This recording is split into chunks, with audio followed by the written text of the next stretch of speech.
You gotta wake up your idea. The beginning of my time in Bangkok was really tough. I love other people more than I love myself. Actually, to be honest, nobody cares about you. I don't set boundaries, and because I allow them to step all over me, you are damn stupid. You are so stupid, you are quiet.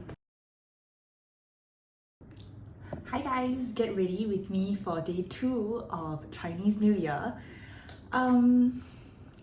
I think we're long overdue for an update. I actually haven't been posting much on my YouTube because I've been trying some short form content on TikTok also to practice my Thai. So yeah, I am happy to be back on YouTube doing some long form content. Life updates since I've moved to Bangkok for like 3 months. I think 3 months it's not a long time, but so much can happen in 3 months, right? And I'm not sure where this video will be going, but I'll just, you know, it's a chatty get ready with me, so I'll just talk to you guys about anything that comes up in my into my mind, comes up to my mind. RIP English. Anyway, yeah, priming my face now for my makeup. So the past 3 months has been really nothing short of amazing. I have started to be more active on social media. I used to not do TikTok because I really don't know how to navigate short form content. I just love yapping, so long form content is so much more like up my alley. But I know that I need to stop restricting myself just because I am afraid of trying something new. I wasn't confident, right? When I used to use TikTok as just like a consumer, right? I would always see all these like really funny, creative TikToks and like very aesthetic videos, and I'm like, I don't think I'm up for this, you know, like I am not at that level. But like, who is expecting me to be at that level? Seriously, just you do you, right? So I decided to just like bite the bullet and post some short form content, and it's been going well. I mean, it's not like viral or anything, but it is going at a pace that I can still interact with you guys, and I'm still enjoying the process of filming, editing and posting videos. So I mean, that has been great. I was sharing with like you guys on TikTok, right, that I used to be someone who was so afraid of everything, especially like failure and things that are, you know, just not familiar to me. Hey, wait, this one very dangerous. Okay, sorry, I've stained my shirt with this serum so many times. I'm like very scared to multitask. Anyway, so ever since I moved to Bangkok, right, I've kind of learned to not be too afraid of what other people think or like judgment from other people, because I'm the kind of person that when I do something, I'm like the whole world is looking at me, you know, the whole world is judging me. But actually, to be honest, nobody cares about you, like in the best possible way. Like, everyone is in their own bubble, they have their own things to care about, they have their own concerns, and nobody's watching your every move.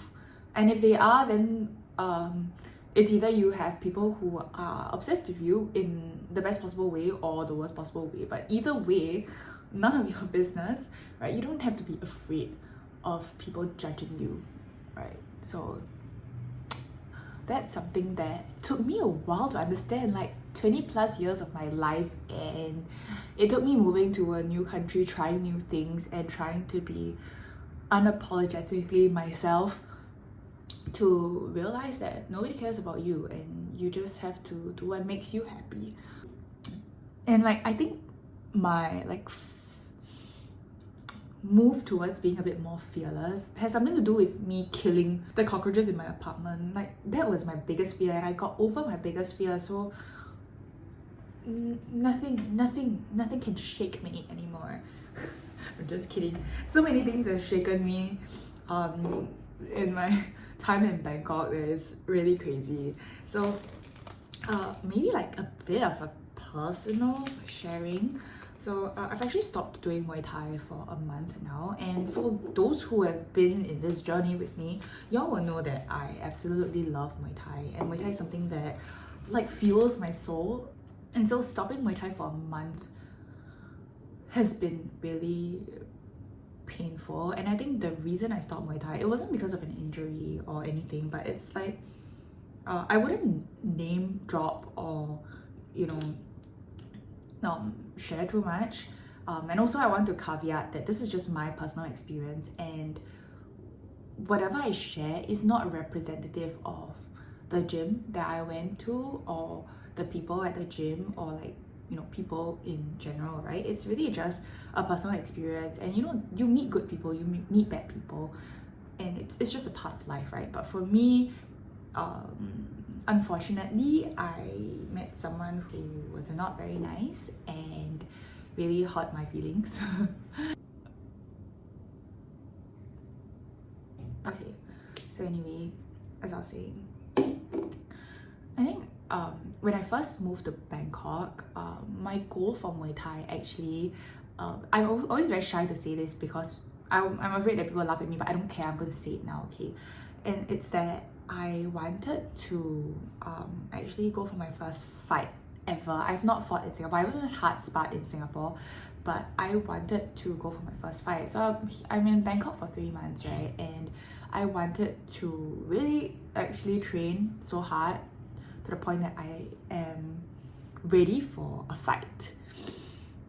But when I first started, I wanted to look for a training partner, and met someone at the gym that I go to. So the gym that I go to, they have like beginners classes and like the fighters classes. So I started going for the beginners classes first because I wanted to like warm myself up to everything, and I was so afraid and intimidated to go to the fighters classes because I've been before, and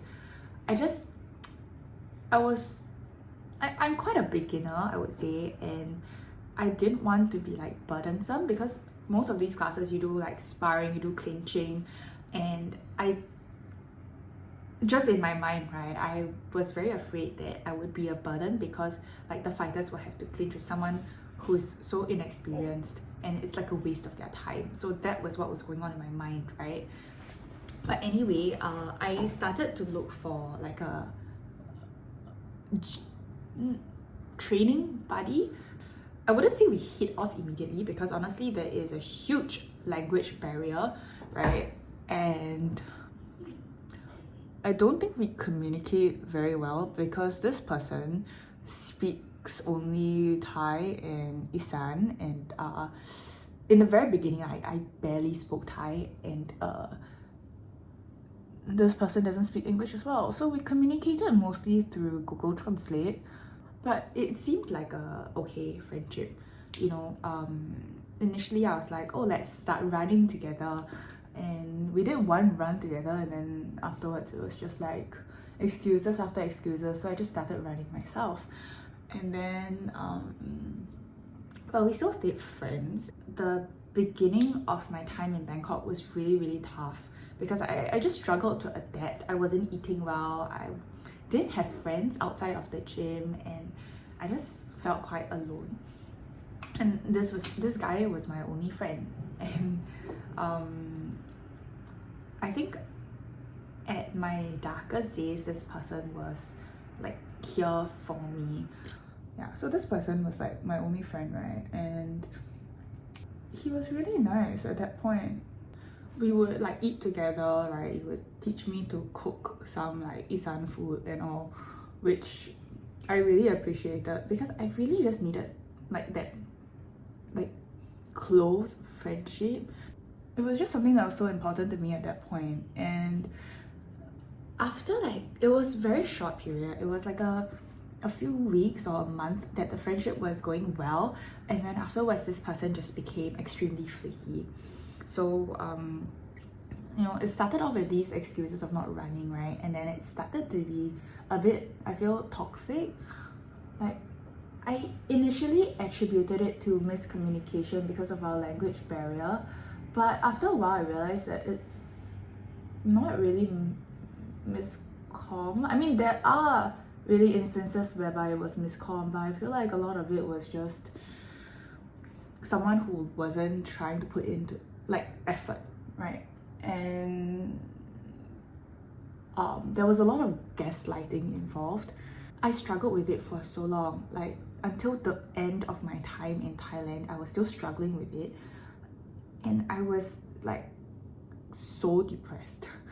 I like sunk into this like extremely depressive state, and I don't know, I wasn't happy. I didn't do anything at all. So all I did was run, occasionally train, and I wasn't even training hard, and just worrying about this friendship.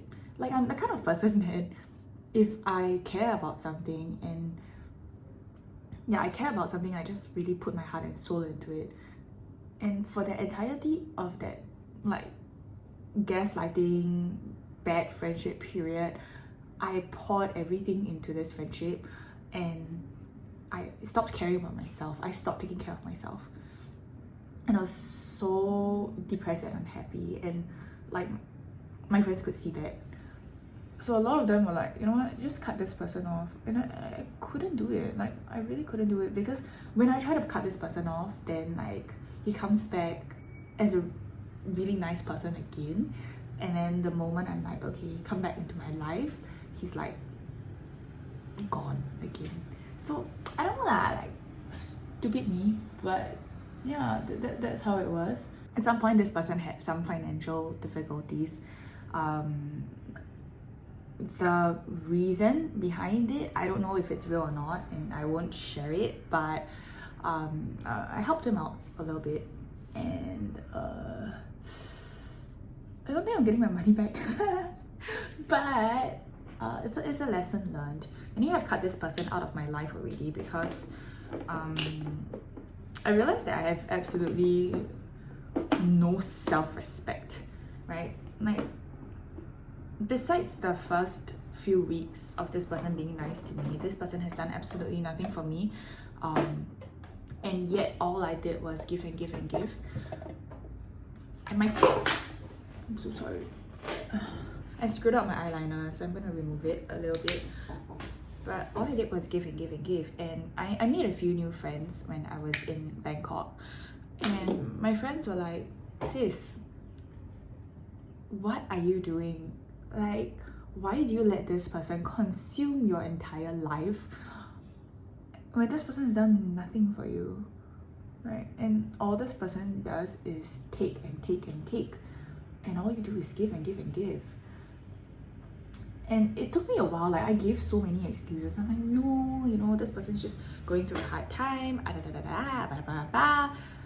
But eventually I realized how stupid I was. And I think it's not just about this person. It's about who I am. Like, this is really not the first time this has happened to me. Like, I've had friendships and relationships in the past that were like of a very similar nature, where I have this idea of this person based on how they have treated me in the beginning, and usually it's this very short period of time where they are super nice to me. And for like, there were even instances where it went on for years. Like, maybe for the first few months this person was really nice to me, and then for the next 7 years this person was extremely flaky, in and out of my life, and causing me so much pain.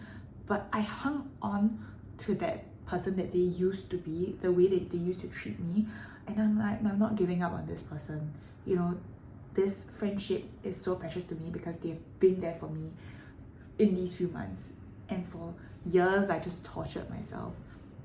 And my friends are like, sis, you gotta wake up your idea. You gotta wake up. So I think this is really the final straw. Like, I even those past friendships, right, it took me so much to cut these people out of my life. I realized that it has a lot to do with my lack of self-love. I love other people more than I love myself. I find it so much easier to pour my love onto other people, even whether they deserve it or not, than to redirect and invest in myself. And this time round, I don't know why. I mean, it's still difficult. I still feel like crap cutting this person off. But this time around, I realized that I need to stop. I need to learn to love myself a little bit more. What am I even doing, you know? Like, why am I putting myself through this? Like, I've had enough of like people treating me like this lah. And you know, actually, it's okay people treat you like shit. It is. The problem is you allowing them to treat you like this. And I think that's my problem, right? I've seen so many of my friends have like these same things happen to them, and they just cut these people off. They don't allow these people to affect their lives, but I do, and that's on me because I don't set boundaries, and because I allow them to step all over me, to hurt my feelings, and I allow myself to sink into a very depressive state because of these people. And it's all on me. It's all on me, and I'm gonna change that, and I want to change that. So yeah, that's something new, which I'm very appreciative of. To be honest, I want to tell this person like, thank you so much for helping me wake up my idea. Because if it wasn't for this person, I would probably still be the person I used to be. And also thank you to all my friends that I met in Bangkok that has been through this tough time with me. I get scolded a lot by my friends, and like, I'm thankful for that, because they're like, sis, you are damn stupid. You are so stupid, you are quiet. You need to learn to love yourself, you need to learn to respect yourself, and you need to learn that you're not defined by your circumstances, you're defined by how you react to it. And you know, yeah, thankful that my friends have helped me wake up my idea after nearly 3 decades of living on this earth and being a people pleaser who doesn't love herself. Okay, so like on like a personal front, that has been the life update. Oh no, I don't have tissue paper. Shit. So on a personal front, that has been the life update. But on maybe like bigger picture wise, right? So what's next for me after these 3 months? I think most of you who know, like who has followed me from the not really beginning, but beginning of my time in Bangkok, at least, y'all will know that the plan was to be here for 3 months because of work. I was only allowed 3 months remote working, and thereafter I have to come back to Singapore. Initially, I wanted to spend a bit more time, like negotiate and stay in Bangkok for longer, but circumstances don't allow it because some things are going on back at home, and I have to physically be in the country because basically family matters that really require me to be here. So I will definitely be back in Singapore for the next few months. But my plan is to move back to Bangkok at the end of 2025 again. So the same period, November. But my plan is to do a 1 year instead of a 3 months. But that would mean a lot of changes in my life. So firstly, my job, I'm gonna look for a remote job, or I want to be able to diversify my income such that even without a full-time remote job, I'm able to find a way to support myself in Thailand. Honestly speaking, I think a lot has changed in the way I think, and for those who don't know, I have been working in my current company for the past 4.5 years, and I've been through so much with this company, right? And I absolutely loved working here, but times have changed. I don't feel like I am growing anymore, and I don't feel like the direction of the company is aligned with what I want. And when I'm out looking for jobs, I don't see anything that sparks my interest. And if something sparks my interest, I realize that it is in an industry that maybe I'm not too familiar with. And usually I steer clear of these like industries because I'm like, what if I can't add value? You know, what if I don't know anything about it? But now I'm like, sis, all you have to do is learn. Like, nobody knows everything from the very beginning. Why are you limiting yourself just because you're not familiar with this industry, or you know, you think you're not good enough, you can't add value? If you think you can't add value, then find a way to add value. Learn, explore, like gain knowledge, and then add value lah. Like, why limit yourself to what you have now, right? Just grow. So yeah, there's that. So I'm gonna start looking for jobs. Sorry boss if you're watching this, but yes, I'm gonna start looking for jobs.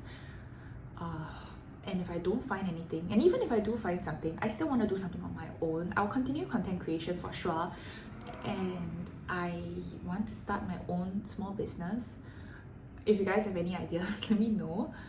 I also want to start investing. I know like I'm a millennial, and generally millennials are like quite financially savvy, but honestly I am not. I've only done very like low risk investment stuff so far because I am afraid and I don't have the knowledge.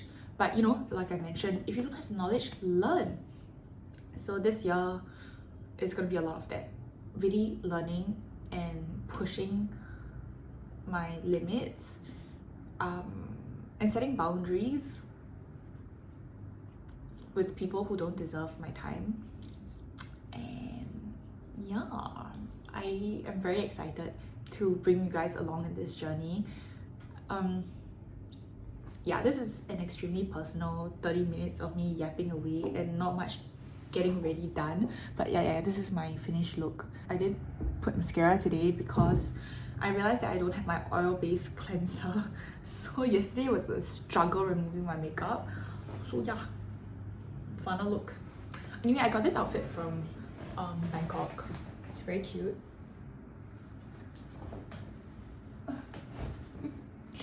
And this is my look for Chinese New Year.